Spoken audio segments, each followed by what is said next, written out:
Hello everybody, welcome to Voices of Friedreich's Ataxia. Our goal is to raise awareness and funds to cure Friedreich's Ataxia, FA. Today we will talk about Feeling the 7-Year Itch with FA by Kendall Harvey. I was diagnosed with Friedreich's Ataxia, FA, on August 19, 2013. Before that day, I had never even heard of FA, let alone expected to think about this progressive, degenerative, life-shortening disease in any capacity. So much has happened since that day in August 2013, and my 7th diagnosis anniversary last week made me very aware of how time has passed. When I first received my diagnosis, I entered the information gathering phase of navigating my new reality. I was obsessed with learning everything I could about FA. I scoured every corner of the internet for every mention of FA. It was therapeutic. I felt like having a scientific understanding of what had happened/would happen to my body would somehow equip me with the strength to fight FA and lead as normal a life as possible. Unfortunately, this was before hashtags, personal blogs, and video diaries were a common, and internet searchable, practice, so it was hard to find real, relatable people living with the disease and sharing their everyday experiences with it. I really only knew the science behind FA, my personal journey so far, and what would probably happen to my body. Armed with this limited worldview, I took on the momentous task of curing FA.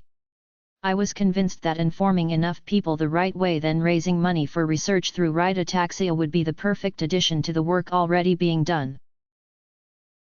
We would tip the scales to cure this thing and move on. I was so determined to keep riding this starry-eyed beginner's enthusiasm until we quickly cured FA. A few years in, I realized that my efforts were important and valuable, but probably wouldn't lead to an overnight cure, as I had naively expected. Even though FA entered my life in a scary blink of an eye, it probably wouldn't leave that way. With this realization, I took steps toward accepting my disease as a lifelong reality and moving forward. My husband and I replanned our future, then got started living it. FA became an increasingly huge part of my life that demanded an unbelievable amount of my time, energy, and capacity. Yet I was determined to still seize the life I wanted. I entered the invincible stubbornness phase of my diagnosis journey.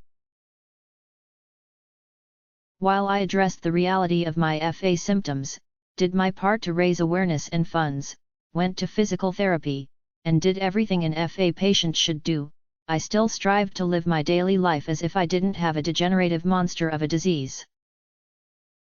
I refused to give FA the control it ruthlessly battled for.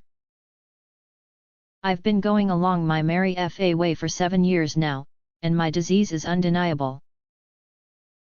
My symptoms demand that I readjust my approach to just about every single aspect of daily living. I can't ignore it anymore. It's exhausting. On my 7th diagnosis anniversary, I realized I was experiencing the 7-year itch phenomenon with my disease. This phrase usually means that 7 years into a relationship, happiness fades and the couple begins to wonder if they would be happier with someone else. But I'm using it as a general lack of enthusiasm to carry on in a long-term commitment. As in, I am just over it. I am sick of FA being my partner. I am not intrigued by the science of it anymore. I am jaded by the lack of treatments or a cure despite my tireless efforts. I don't want to be a patient anymore. I don't want to be the disabled mom at my kids' school. I want to move on. I want to be normal. Unfortunately, that ability isn't up to me. I can't control my future, but I can control how I face my present. So, I will keep leading the life I want, as allowed by my ever-changing disability. I will maintain the hope that we will see a cure in my lifetime and do what I can to help make that happen. I will keep moving forward, even with FA. Kendall Harvey is also an FA patient, and this information was taken from Team Kendall with their permission. The link is provided in description.